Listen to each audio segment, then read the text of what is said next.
नमस्कार दोस्तों, कैसे हैं आप लोग। 15 अप्रैल 2021 के डेली न्यूज़ एनालिसिस में आपका स्वागत है। आज की सारी इंपॉर्टेंट करंट अफेयर्स की न्यूज़ डिस्कस करेंगे। पहली न्यूज़ है global cooperation benefits India, Raisina dialogue. देखिए, रिसेंटली इंडिया के एक्सटर्नल अफेयर्स मिनिस्टर ने बोला कि cooperation to counter global challenges such as the current pandemic is advantageous for both India and the rest of the world. मतलब एक general सी बात यहाँ पे जयशंकर साहब ने बोली है कि भाई जो भी ग्लोबल चैलेंजेस हैं, जैसे कि कोविड-19 पैंडेमिक एक ग्लोबल चैलेंज है, अगर इस पे ग्लोबल कोऑपरेशन होता है, सारे देश मिलकर काम करते हैं, तो इससे केवल इंडिया का बेनिफिट नहीं है, दुनिया का बेनिफिट है। फॉर एग्जांपल, कोरोना के रिस्पेक्ट में इंडिया वैक्सीन बना के दुनिया भर की डेवलपिंग कंट्रीज को वैक्सीन प्रोवाइड कर रही है और कहीं ना कहीं उनकी कोविड-19 से लड़ने में मदद कर रही है। तो किस प्रकार से इंडिया ग्लोबल कोऑपरेशन कर रहा है, इसका एग्जाम्पल दे रहे हैं वर्ल्ड कम्युनिटी को जयशंकर साहब। उसके बाद यहाँ पे जयशंकर साहब ने बोला है कि इंटरनेशनल पार्टनरशिप और रिसर्च के चलते वो वैक्सीन जिनके आप कह सकते हो थेरेप्यूटिक फॉर्मुलेशंस किसी दूसरे कंट्री में इजाद किए गए, उन कंट्री की उन वैक्सीन की मैन्युफैक्चरिंग इंडिया में हो रही है। तो वो वैक्सीन जो कि हमने इंडिया में मैन्युफैक्चर की, जैसे भारत बायोटेक की कोवैक्सीन, उसकी मैन्युफैक्चरिंग तो इंडिया में हो ही रही है, प्लस वो वैक्सीन जिसकी रिसर्च बाहर के देशों में हुई, फॉर एग्जाम्पल कोविशील्ड इंडिया में भी हुई, बट कोविशील्ड एक ऐसी वैक्सीन है जिसको एस्ट्राजेनेका और ऑक्सफोर्ड यूनिवर्सिटी ने मिलकर बनाया है। तो आप कह सकते हो कि वो बनी बाहर है, लेकिन उसकी मैन्युफैक्चरिंग बहुत मेजर स्केल पे इंडिया के अंदर हो रही है। तो कहीं ना कहीं चाहे इंडिजीनियस वैक्सीन बनाने की बात हो, चाहे बाहर बनी हुई वैक्सीन को इंडिया में बनाने की बात हो, इंडिया अपनी रिस्पॉन्सिबिलिटी को यहाँ पे पूरी तरीके से कह रहा है। फिर इंडिया की सॉफ्ट पावर को दिखाने के लिए, डिस्प्ले करने के लिए, यहाँ पे जयशंकर साहब ने बोला है कि बहुत सारी क्राइसिस सिचुएशंस में इंडिया फर्स्ट रिस्पॉन्डर की तरह सामने आया है नेबरहुड की मदद करने के लिए। फॉर एग्जाम्पल, जब नेपाल में अर्थक्वेक आया तो इंडिया ने बढ़ चढ़ के मदद की। जब यमन में सिविल वॉर हुआ तो इंडिया ने वहाँ पे इंडियंस को, पाकिस्तानीज को और बाकी लोगों को रेस्क्यू किया। जब मोजाम्बिक में साइक्लोन आया तब इंडिया ने मदद की। जब फिजी में टाइफून आया तब इंडिया ने मदद की। जब श्रीलंका में मड स्लाइड हुआ तब इंडिया ने मदद की। फिर पेरिस एजेंडा को टेकअप करने में इंटरनेशनल सोलर अलायंस के थ्रू इंडिया ने मदद की है। डिजास्टर रेजिलियंस की तरफ कलेक्टिवली रिस्पॉन्स करने में कहीं ना कहीं इंडिया ने एक मेजर रोल प्ले किया है। तो इन सब चीज़ों के थ्रू इंडिया की जो ग्लोबल आप कह सकते हो चैलेंजेस रहे हैं, उस पर क्या रिस्पॉन्स रहा है, इसकी याद जयशंकर साहब पूरी दुनिया को दिला रहे हैं। और एक्चुअली में ये डायलॉग जयशंकर साहब ने रायजाना डायलॉग के समय पे दिया। तो यहाँ पे बेसिकली हमको रायजाना डायलॉग क्या होता है इसको समझना भी जरूरी हो जाता है। ये एक एनुअल जियोपॉलिटिकल इवेंट है। रायजाना डायलॉग आप कह सकते हो कि रायजाना हिल्स से आया है। रायजाना हिल्स में हमारे राष्ट्रपति जी का निवास है। तो एक एनुअल जियोपॉलिटिकल इवेंट है रायजाना डायलॉग, जिसको होस्ट किया है मिनिस्ट्री ऑफ एक्सटर्नल अफेयर्स ने और ऑब्जर्वर रिसर्च फाउंडेशन ने। काम क्या है इसका? To explore prospects and opportunities for Asian integration as well as Asia's integration into the larger world. तो एशिया का इंटीग्रेशन आपस में करना, प्लस एशिया को बाकी दुनिया से इंटीग्रेट कर देना, इसके प्रोस्पेक्ट्स और अपॉर्चुनिटीज को ढूंढना रायजाना डायलॉग का काम है। इसमें पॉलिटिक्स के, बिजनेस के, मीडिया के, सिविल सोसाइटी के लीडर्स हर साल मिलते हैं न्यू दिल्ली में और बातचीत करते हैं कि कैसे उन अपॉर्चुनिटीज को एक्सप्लोर किया जा सकता है जिससे कंटेम्प्रेरी मैटर्स पे कॉपरेशन बढ़ सके। ये डायलॉग एक मल्टी स्टेक होल्डर डायलॉग है जहां पे अलग अलग सेक्टर्स के कंबाइंड डिस्कशंस होते हैं। शांग्री-ला डायलॉग के जैसा जैसा कुछ इस रायजाना डायलॉग को बनाया गया है। पहली बार रायजाना डायलॉग 2016 में हुआ था। शांग्री-ला डायलॉग क्या है? क्योंकि इस रायजाना डायलॉग को शांग्री-ला डायलॉग की लाइंस पे बनाया गया है। शांग्री-ला डायलॉग एक इंटर गवर्नमेंटल सिक्योरिटी फोरम है जो कि एनुअली होती है। इसमें 28 देशों के डिफेंस मिनिस्टर्स और मिलिट्री चीफ पार्टिसिपेट करते हैं। इन 28 देशों में इंडिया भी आता है। जनरल स्टडीज पेपर 2 में इंटरनेशनल रिलेशंस में ये चीज आपको काम आएगी। आगे बढ़ने से पहले वीडियो पे लाइक का बटन दोस्तों, अगर अब तक इस वीडियो को शेयर नहीं किया, इस चैनल को शेयर और सब्सक्राइब नहीं किया, कर लीजिए। ज्वाइन बटन दबा के हेल्प कर सकते हैं। मेरे चैनल की प्लेलिस्ट सेक्शन में आपको वो प्लेलिस्ट मिल जाएंगी इंपॉर्टेंट टॉपिक्स की जिनके बारे में मैंने वीडियोस बना रखी है। इंस्टाग्राम पे फॉलो कर लीजिए, आपके जेन्युइन क्वेरीज के जवाब दूंगा। टेलीग्राम ग्रुप पे ज्वाइन कर लीजिए, आपको इस पर्टिकुलर लेक्चर की पीडीएफ और मेरे लेक्चर्स की नोटिफिकेशन वहां पे मिल जाएगी। नेक्स्ट बात करते हैं register of indigenous inhabitants of Nagaland, RIIN। Naga tribes की एपेक्स बॉडी ने अभी के लिए नागालैंड की सरकार को बोला है कि आप बहुत जल्दी मत करिए register of indigenous inhabitants of Nagaland को बनाने में। देखिए, आसाम में रिसेंटली एक नेशनल रजिस्टर ऑफ सिटीजन्स बना है जिसने ये बताया कि भाई आसाम के रियली में मूल निवासी कौन है। उसी प्रकार से नागालैंड में भी RIIN बनाने की बात हो रही है, register of indigenous inhabitants of Nagaland बनाने की बात हो रही है। क्यों? ताकि इस RIN के थ्रू वो लोग जिन्होंने नागालैंड में आके फेक इंडिजीनियस सर्टिफिकेट्स ले लिए हैं और नागालैंड की सरकार द्वारा दिए गए जॉब्स और दूसरे बेनिफिट्स का फायदा उठा रहे हैं, उन लोगों को एलिमिनेट किया जा सके। तो यहाँ पे नागालैंड की जो करंट सरकार है वो RIIN को जल्दी बनाने के ऊपर फोकस कर रही है, लेकिन जो नागा ट्राइब्स की एपेक्स बॉडी है वो बोल रही है कि इतनी जल्दी अभी के लिए मत करिए। तो बेसिकली अगर ये RIIN बन जाती है, register of indigenous inhabitants of Nagaland की लिस्ट बन जाती है, तो इससे जो आउटसाइडर्स हैं वो स्टेट में आके रह नहीं पाएंगे, उनको फेक इंडिजीनियस सर्टिफिकेट्स उनके अलग हट जाएंगे। बेसिकली बहुत सारे ऐसे ट्राइबल लोग जो कि अपने आप को नागा बोलते हैं बट एक्चुअली में वो नागालैंड के नेटिव नहीं है, उनको एलिमिनेट करने की यहाँ पे कोशिश की जा रही है। तो जितने भी इंडिजीनियस स्टेट्स हैं नागालैंड के, उसको इस RIIN में मेंटेन किया जाएगा। इस RIIN की लिस्ट को एक एक्सटेंसिव सर्वे की बेसिस पे बनाया गया है। इसमें ऑफिशियल रिकॉर्ड्स होंगे indigenous residents of rural and urban wards के, और इसको डिस्ट्रिक्ट एडमिनिस्ट्रेशन की सुपरविजन के अंदर बनाया जाएगा इस RIIN लिस्ट को। जनरल स्टडीज पेपर 2 में government policies and interventions for development in various sectors and issues arising out of their design and implementation में न्यूज आपको काम आएगी। नेक्स्ट न्यूज है Skymet weather forecast normal monsoon for India in 2021। देखिए, स्काईमेट नाम की एक प्राइवेट ऑर्गेनाइजेशन है, इसका वेदर फोरकास्ट आया है इंडिया की मानसून के लिए। आपको पता है इंडिया में जून से लेकर सितंबर तक ठीक ठाक पानी बरसता है। जो साउथ वेस्ट मानसून होता है, जो कि मुंबई और फिर साउथ केरला तक जो हमारा वेस्टर्न कोस्ट है उस पर हिट करता है। इस फोरकास्ट के हिसाब से ये बताया जा रहा है कि जो नॉर्थ इंडिया के प्लेन्स हैं और नॉर्थ ईस्ट रीजन की कुछ जगहें हैं, वहां पे इस सीजन में काफी रेन डेफिशिएंसी होने वाली है। स्काईमेट ने ये जो 2021 का अपना मानसून फोरकास्ट दिया है उसमें ये बोला है कि मानसून नॉर्मल होगा, हेल्दी नॉर्मल होगा।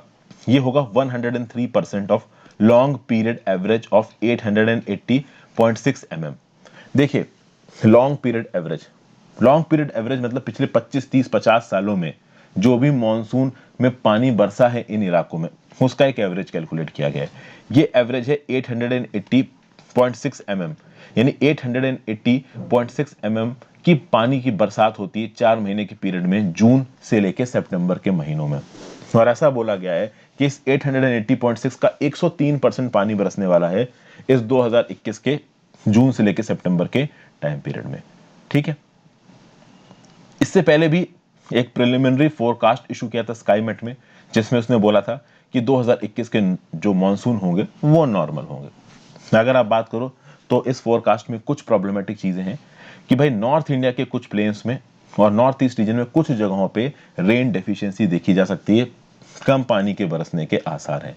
यहाँ पे जो कर्नाटका के इंटीरियर पार्ट्स हैं, ऐसा बोला जा रहा है कि वहां पे स्कैंटी रेन्स हो सकती हैं और ऑब्वियस सी बात है वो वहां के एग्रीकल्चरल पैटर्न्स को कहीं ना कहीं डिस्टर्ब कर सकती हैं। अगर देखा जाए तो बाकी जगहों पे अगर आप पहले के ड्रॉट ईयर से कंपेयर करो तो कहीं ना कहीं जून से सितंबर तक में जो भी बारिश होगी उसका जो रेनफॉल डिस्ट्रीब्यूशन है पूरे देश में वो नॉर्मल बताया जा रहा है। स्काईमेट की बात की जाए तो स्काईमेट के हिसाब से जो मानसून है that will be 103% of long period average. Okay, ये जो 88 सेंटीमीटर का या 880 mm का ये जो लॉन्ग पीरियड एवरेज निकाला गया है, ये 50 साल के डाटा को इंक्लूड करके निकाला गया है। यहाँ पे एल नीनो के चांसेस ना के बराबर बताए जा रहे हैं। एल नीनो में क्या होता है, इक्वेटोरियल सेंट्रल पैसिफिक ओशन की हीटिंग होती है जिसके चलते मॉनसून इंडिया में धीमा हो जाता है। एल नीनो एक ग्लोबल फिनोमेना है जिसका इंडिया पे इंपैक्ट कुछ इस प्रकार से पड़ता है कि मॉनसून कम हो जाता है, लेकिन इस समय पे एल नीनो इंपैक्ट नहीं चल रहा है, एक रिवर्स ला नीना इंपैक्ट चल रहा है और ला नीना इंपैक्ट में मॉनसून थोड़ा ज्यादा हो जाता है। हालांकि ये ना लीना मॉडरेट ला नीना है, इसलिए मॉनसून में बारिश इंडिया में आपको बहुत ज्यादा नहीं मिलने वाली है। फिर यहाँ पे ये भी बोला जा रहा है, देखिए इंडिया में मॉनसून पैटर्न्स को अफेक्ट करने के लिए दो चीजें होती हैं, एक तो एल नीनो ला नीना हो गया, एल नीनो में मॉनसून कम हो जाएगा, ला नीना में थोड़ा ज्यादा हो जाएगा। एक होता है इंडियन ओशन डायपोल, एक होता है आपका निगेटिव इंडियन ओशन डायपोल, एक होता है पॉजिटिव इंडियन ओशन डायपोल। अगर पॉजिटिव इंडियन ओशन डायपोल होता है तो कहीं ना कहीं वो मॉनसून को पुश देता है, पानी ज्यादा बरसाता है, लेकिन एक्चुअली में इस बार निगेटिव इंडियन ओशन डायपोल देखा जा रहा है। इंडियन ओशन डायपोल में होता यह कि ईस्टर्न और वेस्टर्न इंडियन ओशन हीट कर रहे होते हैं और उनका हीटिंग का रेट अलग हो जाता है। मैं कोशिश करूंगा कि इंडियन ओशन डायपोल पे एक अलग वीडियो बनाऊं और ला नीना एल नीनो पे एक अलग वीडियो बनाऊं। चूंकि बेसिक ज्योग्राफी एनसीईआरटी की भी खत्म नहीं हुई है, इसलिए मैंने इन एडवांस टॉपिक पे अभी तक वीडियोस नहीं बनाई है। तो चूंकि पॉजिटिव डायपोल नहीं है, निगेटिव डायपोल है, तो उसके चलते मॉनसून थोड़ा सा कम होगा। तो ला नीना के इंपैक्ट से मॉनसून थोड़ा ज्यादा हुआ और निगेटिव इंडियन ओशन डायपोल के चलते मॉनसून थोड़ा कम हुआ। ओवरऑल लॉन्ग पीरियड एवरेज की 103% की बारिश होगी, ये यहाँ पे एस्टिमेट किया जा रहा है। पिछले जो 2 साल रहे हैं, 2019 का मानसून रहा है और 2020 का मानसून रहा है, आप कह सकते हो ये बैक टू बैक ईयर्स रहे हैं जहां पे कहीं ना कहीं अबव नॉर्मल बारिश देखने को मिली है। अबव नॉर्मल बारिश क्या होती है कि लॉन्ग पीरियड एवरेज के 105% से ज्यादा की बारिश को आप अबव नॉर्मल बारिश कहते हो। तो 2019 में भी और 2020 में भी इंडिया में अबव नॉर्मल बारिश देखी गई थी। इस बार अबव नॉर्मल नहीं है, इस बार 103% ऑफ लॉन्ग पीरियड एवरेज है। अबव नॉर्मल होता है more than 105% of long period average. General studies paper 1 में इंपॉर्टेंट जियोफिजिकल फिनोमिना में आपको ये पर्टिकुलर न्यूज काम आएगी। नेक्स्ट न्यूज है WHO urges halt on sale of live wild mammals in market. World Health Organization ने बोला है कि भाई जो लाइव वाइल्ड मैमल्स को फूड मार्केट्स में बेचा जाता है, इस पर रोक लगाइए ताकि कोविड-19 जैसी कोई नई बीमारी हमारे सामने आके ना खड़ी हो जाए। देखिए जो फूड मार्केट्स होते हैं, उन फूड मार्केट्स में खासकर चाइना वियतनाम साइड पे जो फूड मार्केट्स होते हैं, वहां पे नॉनवेज बेचा जाता है। अभी नॉनवेज तो इंडिया में बेचा जाता है। इंडिया में आपको गोट का, लैम्ब का, ठीक है, आपको चिकन का, फिश का, ये सब आपको नॉनवेज मिल जाएगा। जो वाइल्ड मार्केट वाला, लाइव मैमल्स वाला जो मार्केट होता है, उसमें बैट्स, पैंगोलिन्स, इस प्रकार की चीजें बिकती हैं। अब ये जो बैट वगैरह जैसी चीजें होती हैं, ये कहीं ना कहीं वाइल्ड में सर्वाइव होती हैं। देखिए चिकन की अगर आप बात करो, मुर्गा अगर आपने अपने घर में उगाया है या फिर पोल्ट्री फार्म में उगाया है, तो वो वाइल्ड में नहीं रहता है, उसको कहीं ना कहीं कंट्रोल्ड कंडीशंस में उगाया गया है। लेकिन जो वाइल्ड में जानवर रहते हैं, उनको सीधे सीधे खा लेना, ये थोड़ा डेंजरस बताया गया। वर्ल्ड हेल्थ ऑर्गेनाइजेशन का ये बोलना है कि दुनिया भर में जो ट्रेडिशनल मार्केट्स काम करते हैं, वो ट्रेडिशनल मार्केट्स लोगों को खाना भी प्रोवाइड करते हैं और लाइवलीहुड भी प्रोवाइड करते हैं। अभी इन ट्रेडिशनल मार्केट्स में अगर लाइव वाइल्ड मैमल्स को आप बेचोगे, तो वाइल्ड मैमल्स तो वाइल्ड में रहते हैं, फॉरेस्ट में रहते हैं, और फॉरेस्ट में बहुत सी बीमारियां रहती हैं। इन जानवरों के अंदर बहुत सी जूनोटिक बीमारियां हैं। अभी उन लाइव मैमल्स को अगर आप हमारे फूड मार्केट्स में बेचने लगोगे, तो उस वाइल्ड में रहने वाली बहुत सी बीमारियां भी ह्यूमंस में पहुंच सकती हैं। ये जो नई कॉल दी गई है, ये WHO के द्वारा दी गई है। कॉल क्या है कि भैया लाइव वाइल्ड मैमल्स को फूड मार्केट में ना बेचा जाए। और WHO के साथ इस कॉल को सपोर्ट किया है World Organisation for Animal Health OIE ने और यूनाइटेड नेशंस के UNEP ने, यूनाइटेड नेशंस एनवायरमेंट प्रोग्राम ने। ट्रेडिशनल मार्केट्स में आप लाइव वाइल्ड मैमल्स मत बेचो। इसके 3-4 फायदे: लोग खाएंगे नहीं तो वो बीमार कम पड़ेंगे। दूसरा, इनको बेचते वक्त भी उनके अंदर जो बैक्टीरियाज हैं, जो वायरसेस हैं, वो प्रमोट हो सकते हैं, प्रोपोगेट हो सकते हैं, तो उस चीज को भी कहीं ना कहीं रोकना है। तो अगर आप sale of live wild animals को रोक देते हो, तो कहीं ना कहीं मार्केट वर्कर्स को, कस्टमर्स को, इनकी हेल्थ को आप बचा सकते हो। एनिमल्स, खासकर वाइल्ड एनिमल्स, इनके बारे में बोला गया कि they are source of more than 70% of all emerging infectious disease in humans. Humans के अंदर जितनी भी इन्फेक्शियस डिजीज आ रही हैं, 70% से ज्यादा इन्फेक्शियस डिजीज इन्हीं वाइल्ड एनिमल्स की वजह से आ रही हैं। और ये डिजीज नोवल वायरसेस की वजह से हैं। तो ये जो वाइल्ड मैमल्स हैं, ये नई डिजीज को प्रमोट कर सकते हैं। तो ये मैमल्स जो कि वाइल्ड इलाके में रहते थे, फॉरेस्ट में रहते थे, डिजीज वहां तक लिमिटेड थी। अब जब इनको आप खाने लगोगे अपनी डाइट में, ट्रेडिशनल मार्केट्स में बेचने लगोगे, तो जो खा रहा है वो तो खतरे में है ही, जो बेच रहा है और जो उस मार्केट में घूम रहा है, वो सब खतरे में आ जाते हैं। यहाँ पे जूनोसिस की बात की जाए, तो जूनोसिस एक प्रकार की इन्फेक्शियस डिजीज होती है जो कि नॉन ह्यूमन एनिमल्स से ह्यूमंस में पहुंच सकती है।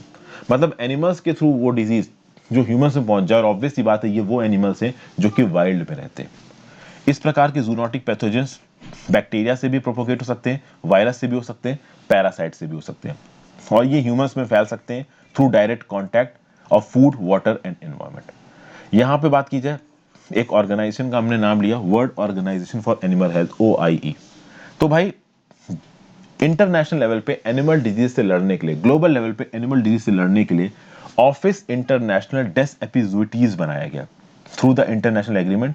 एक इंटरनेशनल एग्रीमेंट साइन किया गया 25 जनवरी 1924 को, और ऑफिस इंटरनेशनल डेस एपिजोटीज बनाया गया। मई 2003 में ये जो ऑफिस था वो बन गया World Organisation for Animal Health, लेकिन इसका जो एक्रोनिम था OIE वो वही रहा। OIE क्या है? एक इंटर गवर्नमेंटल ऑर्गेनाइजेशन है जो कि एनिमल हेल्थ को वर्ल्ड वाइड इंप्रूव करता है। इसको रिकॉग्नाइज भी किया गया है as a reference organisation by World Trade Organization. अगर आप बात करो तो ये ऑर्गेनाइजेशन किसकी अथॉरिटी के अंदर काम करता है? It works under the authority and control of a world assembly of delegates. In delegates में वो मेंबर्स होते हैं जो सब मेंबर कंट्रीज डेजिग्नेट करती हैं इस पर्टिकुलर ऑर्गेनाइजेशन में। और इस OIE ऑर्गेनाइजेशन का मेन ऑब्जेक्टिव क्या है कि एपिजोटिक डिजीज मतलब वो डिजीज जो वाइल्ड एनिमल्स में प्रोपोगेट होते हैं, जो एनिमल्स में वाइल्ड एनिमल्स में प्रेजेंट होते हैं। तो एनिमल में प्रेजेंट डिजीजेस को जो कि ह्यूमंस में जा सकते हैं उनको एपिजोटिक डिजीज बोला जाता है। तो एपिजोटिक डिजीज को रोकना, कंट्रोल करना, उनके स्प्रेड को रोकना ही काम है OIE का। जब ये बना गया था तो इसको ऑफिस इंटरनेशनल डेस एपिजोटीज बोला गया 25 जनवरी 1924 को। मई 2003 में इसका नाम रख दिया गया World Organisation for Animal Health, लेकिन इसका जो एब्रीविएशन है वो आज भी OIE ही है। इस particular World Organisation for Animal Health के बारे में याद रखिएगा, ये करंट अफेयर्स में पूछा जा सकता है आपसे प्रीलिम्स में। ठीक है भाई, आगे चलते हैं। जनरल स्टडीज पेपर 2 में इंपॉर्टेंट इंटरनेशनल इंस्टीट्यूशंस में पर्टिकुलर न्यूज आपको काम आएगी। नेक्स्ट न्यूज है India Russia diverge on Indo Pacific strategy. देखिए रिसेंटली इंडिया रशिया की बातचीत हुई रायजाना डायलॉग के दौरान। वहां पे ये बोला गया कि जो S-400 मिसाइल सिस्टम का कॉन्ट्रैक्ट दिया है इंडिया ने रशिया को, इसको प्रॉपर्ली एग्जीक्यूट किया जाएगा by the end of this year. ये Russian ambassador to India Nikolai Kudashev ने बोला है। और दोनों कंट्रीज ने कंबाइंडली बोला है कि इस प्रकार की सेल के ऊपर जो US सैंक्शंस लगाए जाते हैं वो गलत है। मिस्टर कुदाशेव ने बोला है कि हम इंडिया के साथ मिलकर इस बात को रिकॉग्नाइज करते हैं कि ये जो बाइलेटरल सैंक्शंस लगाए जाते हैं, जैसे कि फॉर एग्जांपल मान लीजिए इंडिया ने S-400 मिसाइल सिस्टम्स खरीद लिया रशिया से, तो अगर इंडिया के ऊपर सैंक्शन लगाए जाए, टर्की ने S-400 मिसाइल सिस्टम खरीद रखा है, चाइना ने S-400 मिसाइल सिस्टम खरीद रखा है, तो इनके ऊपर ऑलरेडी अमेरिका सैंक्शंस लगा चुका है। अगर इंडिया के ऊपर ऐसे बाइलेटरल सैंक्शंस लगाता है तो ये गलत है। ये प्रेशर करने का तरीका है, अनफेयर कंपटीशन को प्रमोट करने का तरीका है, ब्लैकमेल करने का तरीका, और हम इसको रिजेक्ट करते हैं। इस रिजेक्शन को इंडिया ने भी सपोर्ट किया। फिर रशिया ने इंडिया को यहाँ पे एश्योरेंस दी है कि S-400 को एग्रीड टाइमलाइंस और ऑब्लेशंस के हिसाब से ही इंडिया को डिलीवर किया जाएगा। ये जो S-400 का कॉन्ट्रैक्ट है ये नवंबर 2021 से इंडिया को डिलीवर करना शुरू कर दिया जाएगा। US की तरफ से कुछ ऐसे इनडायरेक्ट स्टेटमेंट्स आए हैं कि शायद इंडिया के ऊपर काटसा एक्ट के अंदर सैंक्शंस लगाया जाए। काटसा एक्ट क्या है?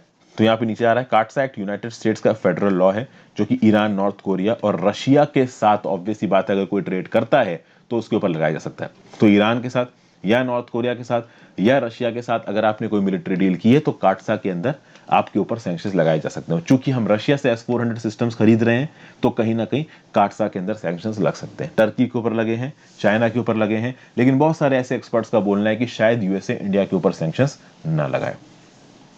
ठीक है, ये बात यहां पे बोली गई। फिर यहां पे मिस्टर कुदा साहब ने एक और बात बोली कि बहुत सारे मेजॉरिटी ऑफ इश्यूज पे मीटिंग ऑफ माइंड्स नहीं हो पा रहा है, जैसे कि इंडो पैसिफिक स्ट्रेटजी को लेकर। कहीं ना कहीं यहां पे इनडायरेक्टली रशिया के एम्बेसडर ने बोला है कि जो इंडो पैसिफिक स्ट्रेटजी, खासकर जो क्वाड जैसी ग्रुपिंग्स बन रही है, कहीं ना कहीं ये कोल्ड वर्ल्ड वॉर मेंटेलिटी को प्रमोट करता है।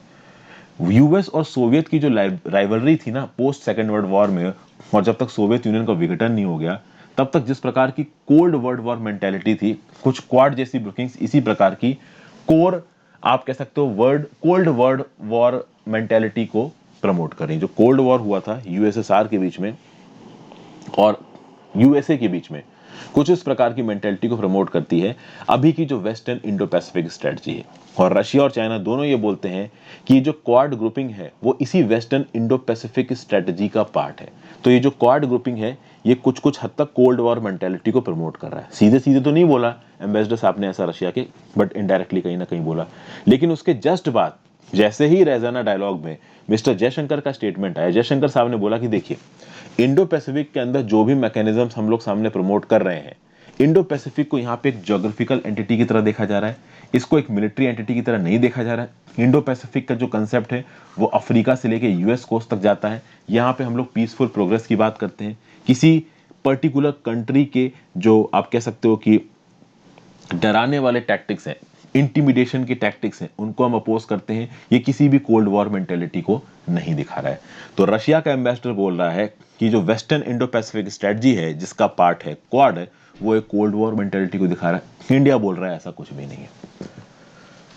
जनरल स्टडीज पेपर 2 में इंटरनेशनल रिलेशंस में अभी रायजाना डायलॉग में जब बड़े बड़े देशों के रिप्रेजेंटेटिव्स आके बोल रहे हैं तो इंटरनेशनल रिलेशंस के रिस्पेक्ट से ये टॉपिक ऑटोमेटिकली यूजफुल हो जाता है। और final news, Chandigarh axis bank theft currency chest. हुआ ये है कि एक्सिस बैंक चंडीगढ़ सेक्टर 34 की ब्रांच के करेंसी चेस्ट में से एक सिक्योरिटी गार्ड ने 4.4 करोड़ यानी 4.04 करोड़ 4 करोड़ 4 लाख रुपए चुरा लिए। अब यहाँ पे करेंसी चेस्ट थोड़ा न्यूज में आ गया। आपने अक्सर कर सुना होगा, एक्चुअली आपने नहीं, जो लोग बैंकों में काम करते हैं उनकी भाषा में अक्सर कर करेंसी चेस्ट का नाम आता है। होता यह है कि किसी भी एक बैंक की ब्रांच में, ठीक है, डेली के बेसिस पे पैसा आता है, डिपॉजिट्स होते हैं, डेली के बेसिस पे वो लोग पैसा बांटते हैं, विड्रॉवल्स होते हैं। तो डेली के बेसिस पे बैंक में हो सकता है कि एक्सेस अमाउंट ऑफ कैश जमा होता जाए।